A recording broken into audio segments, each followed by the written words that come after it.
If you want some good shots of plants, these are mine. Oh. Yeah. A little back door.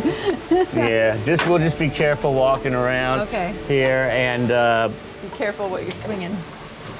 So. Wait, can I come in? Yeah. Oh, I'm sorry. Oh my gosh, that's habit. That's habit.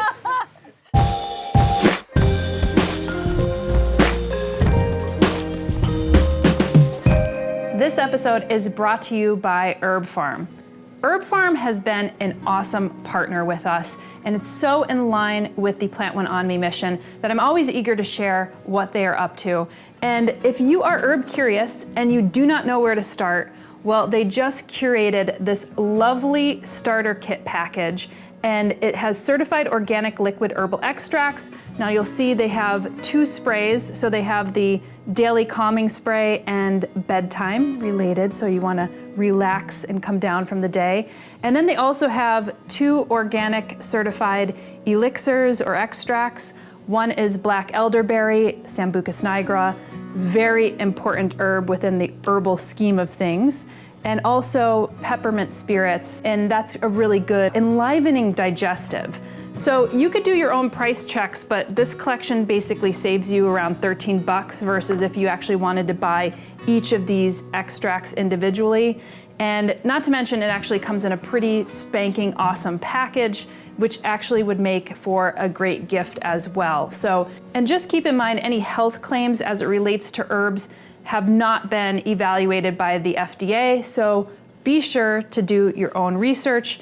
And when you have a moment, check out what our partners are doing over at herb-farm.com. All right, on to the episode. All right, so step inside. This is fun because I was recommended here by the folks at Longwood Gardens, and I guess you supply some of your orchids there. So frame it up for us. Tell us who you are and where we are right now. My name's Trey Pyfer. Yeah. We are at Brook Orchids in Lancaster, Pennsylvania.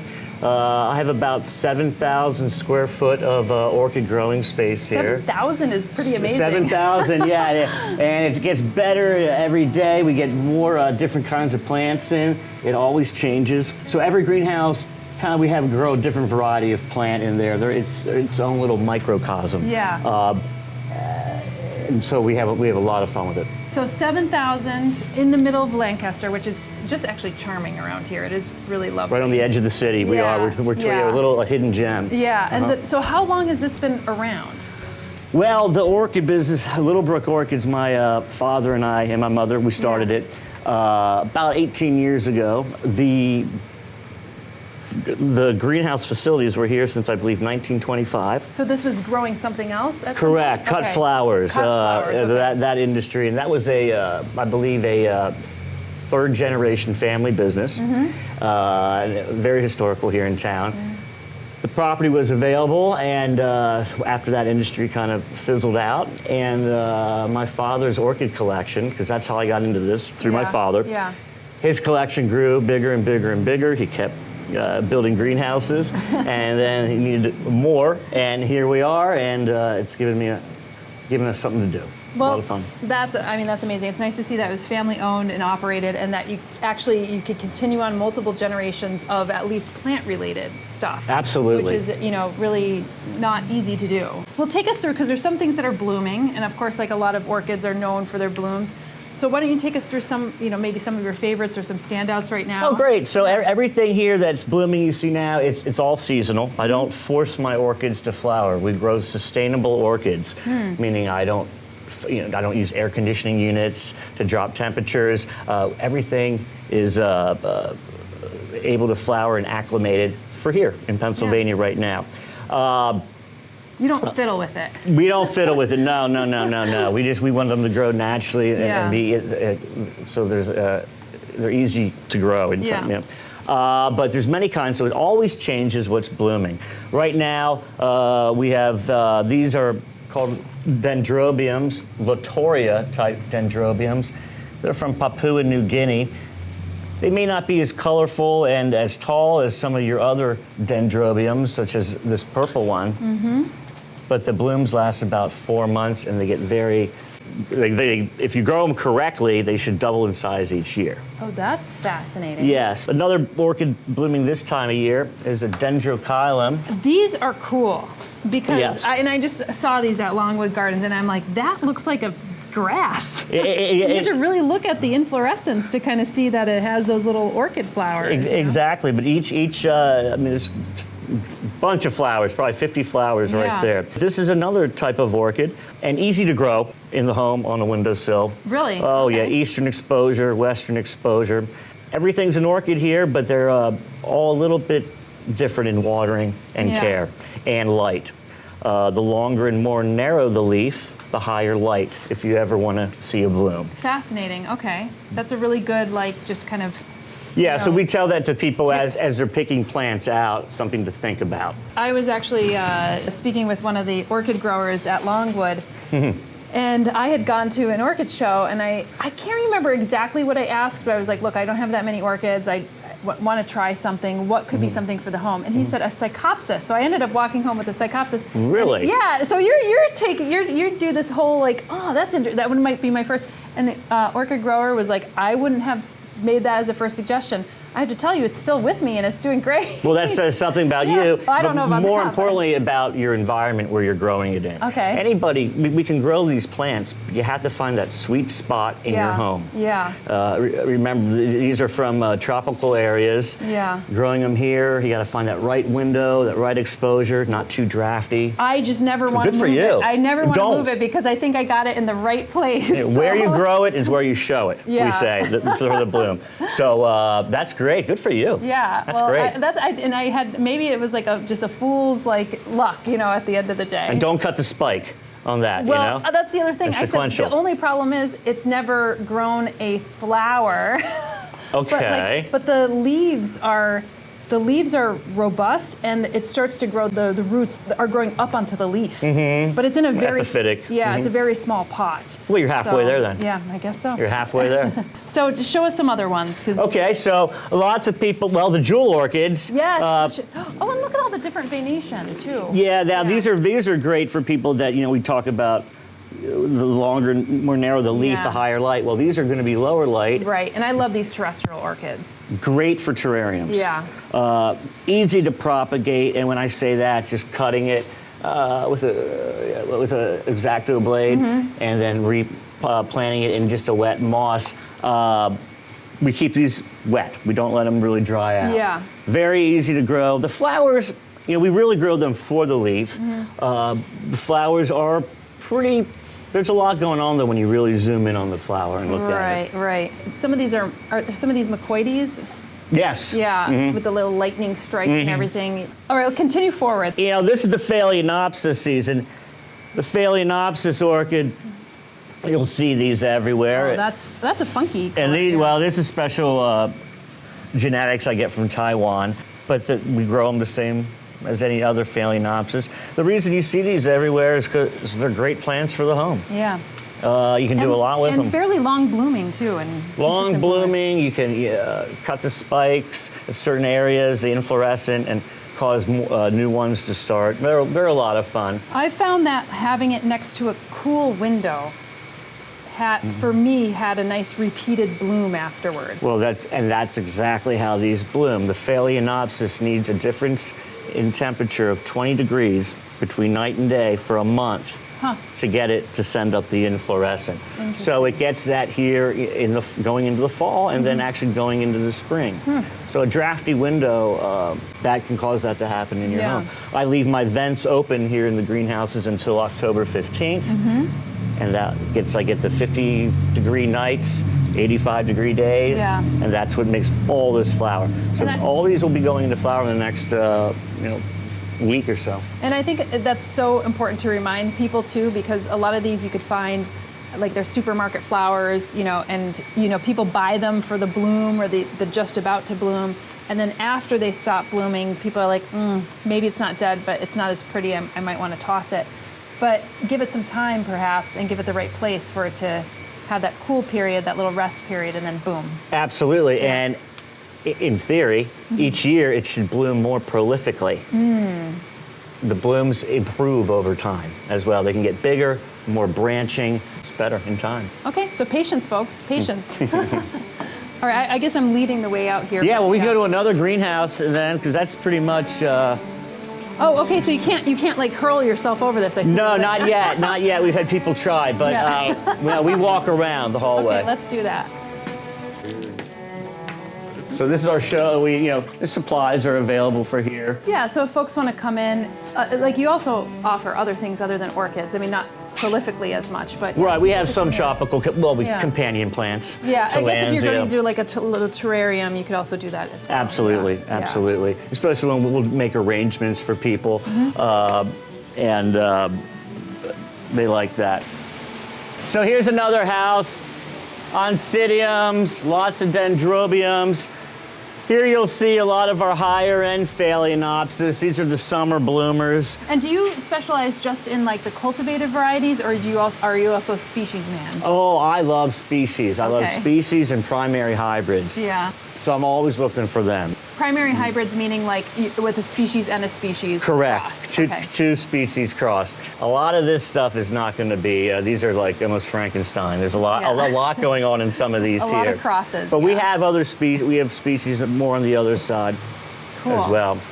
I mean, look at some of these that are like that one's like eating the terracotta. Correct. Yeah. And I wish that was in bloom right now. It will get covered in pink blooms. It's Dendrobium amabilis, and. Not in bloom right now. Yeah. But as you can see, we're going to be going into bloom very soon. All the it's Phalaenopsis. about to pop. Yeah, it's about to pop. And a lot of things are as we're going into the orchid season now.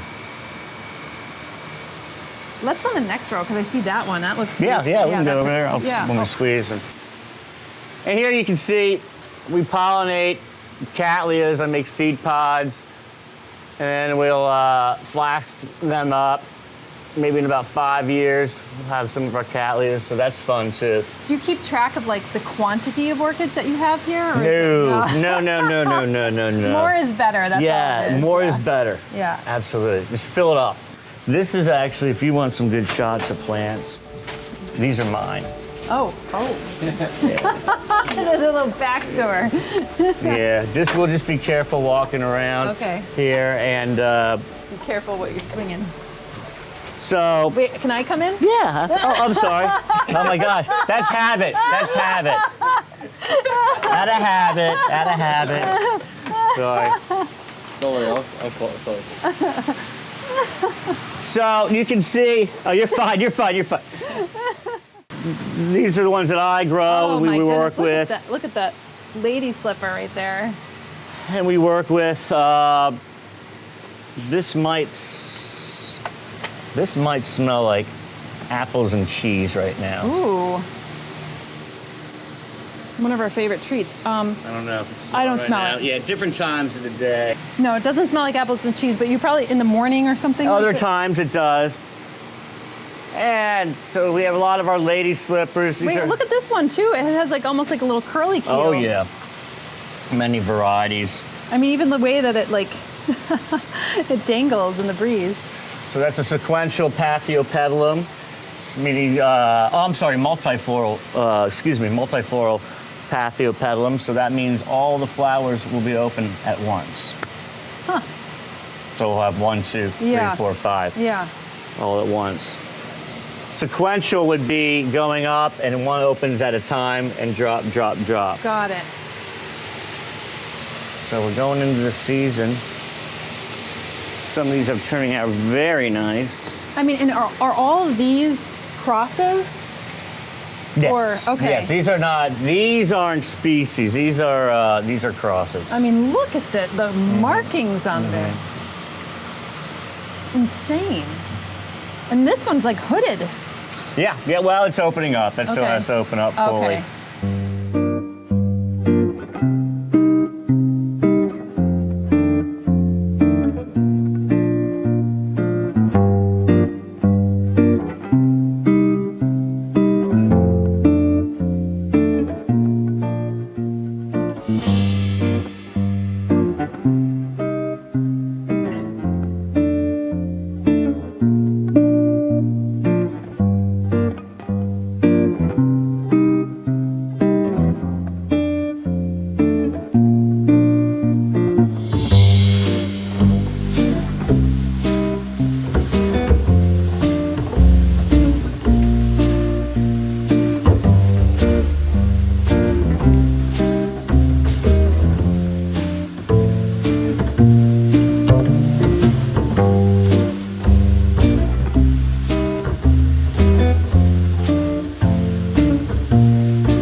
And And this see, color? what we do here too is take care of people's plants, people's orchids. I see. So when people are away, you could, yeah. Correct, or they just don't have the environment in their home. Huh. So any orchids you see in black bins here are Okay. other people's. Those are other people's. Okay, got it. So this whole row over there is all other people. So let me show you a cool orchid. Go up there. They'll look good. I'm sorry about the fan. That looks like a bean. Oh my Yeah, goodness. it's pure orchis. It's a bulbophyllum pure orchis. And each little flower is like a little window. Yeah. Looking on, looks like a little tower. Really cool. Wow, really weird. So, you know, orchids are either terrestrial Yep. or epiphytic, and we mount the epiphytes there. Right? Yeah, they're not fragrant because Yeah, the that's sun's not out. okay. It's one of those things that, like, even if it were, the viewers would never be able to smell it. I'd only That's be able true. to. I'd only be able to try to convey what it smells like.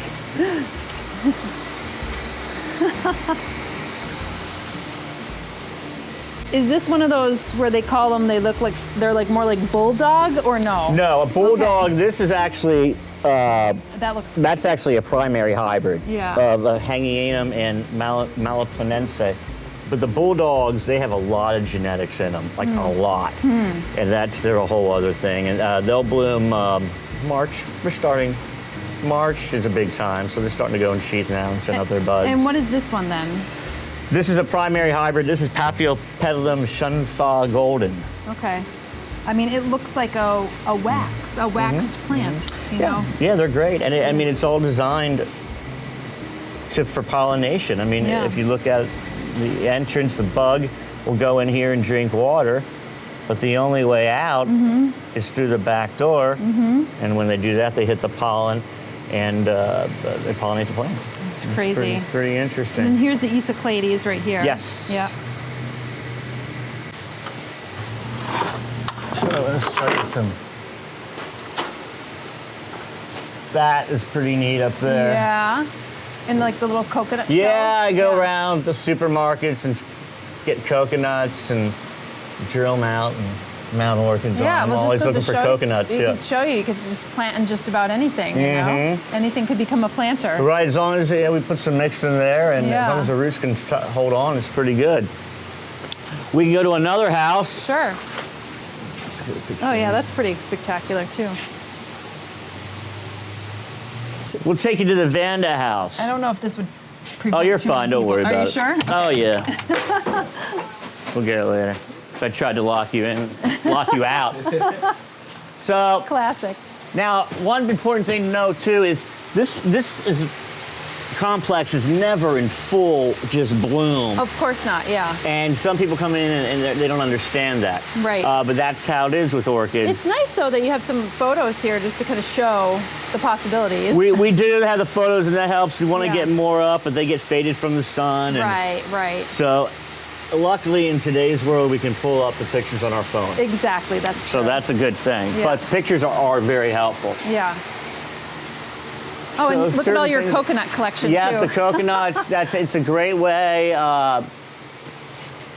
You know, I put like I said, a chunky mix in there, and they love it.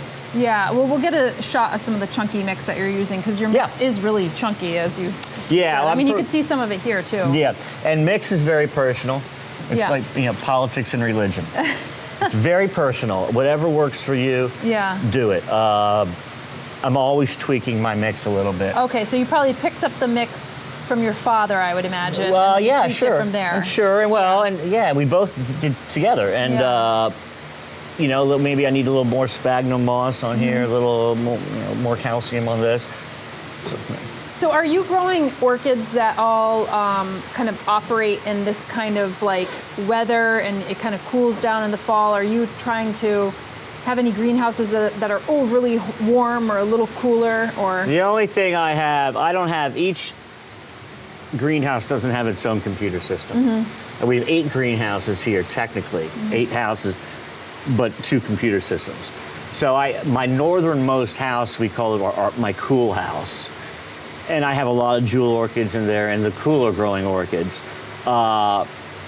but there's a lot that I can't get cool enough for because it gets so hot here in Pennsylvania in the summers. Yeah, that's true. I'll fry a lot of the cooler growing ones, so I just don't grow those.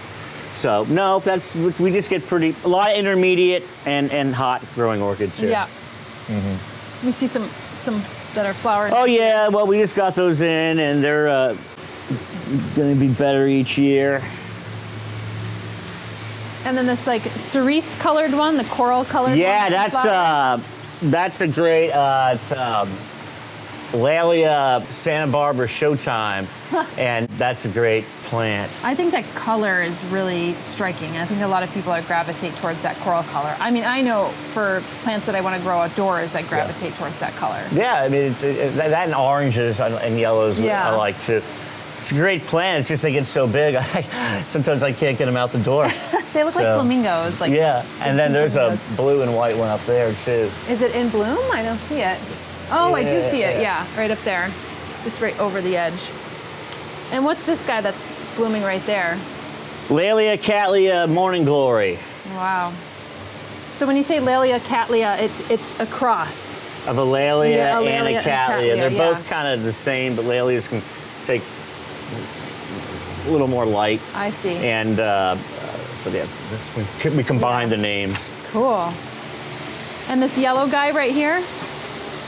Yeah, that's a type of Cattleya, and that's quite a few things in that. So hard to trace all of the. Although I think that people who breed orchids are pretty. They keep good books, you know. Good books, and they know how the chromosomes line up. They know what's going to work and what's not. Right. And that is a whole other ball game. Ball game from the labs we buy from, because people.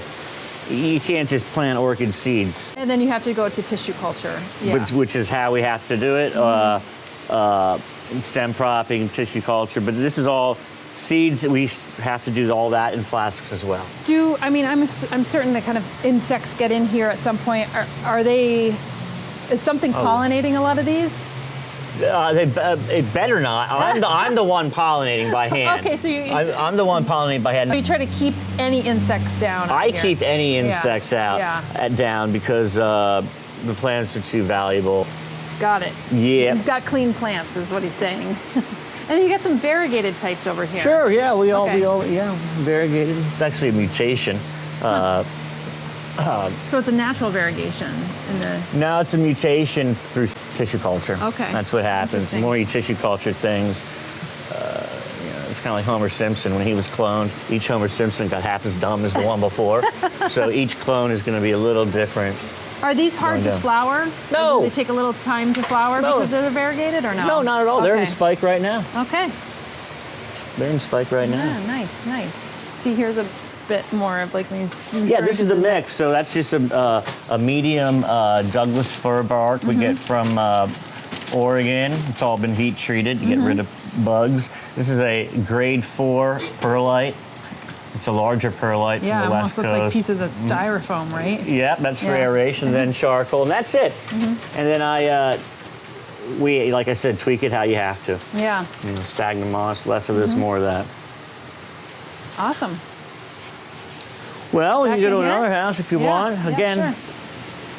This would be, okay, so here you see. This is great. Like, I feel like 6-year-old girls and orchid keepers are the #1 buyers of these clips. Oh, yeah. And then, so these, if you can see, these are little plants, babies that just came out of the flasks. Yeah. And so we start them like that. And then once the roots get bigger on these little embroidery things, they attach, and then I'll attach, this one's black here, that net, and then we'll attach it with a fishing line on cork. One of the amazing things that I saw I love that this is this is how like my mother would crochet something on. That's what it is. Yeah, exactly. And then one of the interesting things, I'll share it with you, because when we were traveling in Sweden at the Göteborg Botanic Gardens, one of the things that they started to use was women's pantyhose around to fix the orchids, because it doesn't cut into the root. They actually just use the pantyhose. So I thought that was really interesting. That's interesting. Yeah. I've seen that in Florida around trees with people mounting orchids that way. Because it's nylon at the end of the day, and it's flexible. Right. So Yeah, absolutely, cool. absolutely.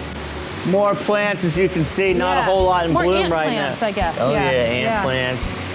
Some Phalaenopsis, mounted wall of orchids. But yeah, this is where, stuff will go into bloom, and basically I try to fill up my showroom in the front when people walk in with the flowering stuff. But these are all different varieties. There's species in here, and hybrids, all Paphiopedilums, lady slippers. So that would be this house. This would be the lady slipper house. And then that's the other one we were just in. Yeah. All the borders. Well, I mean, this is really phenomenal that you have such a range of orchids, and it's really nice to hear that you've been doing this for a while. Yeah.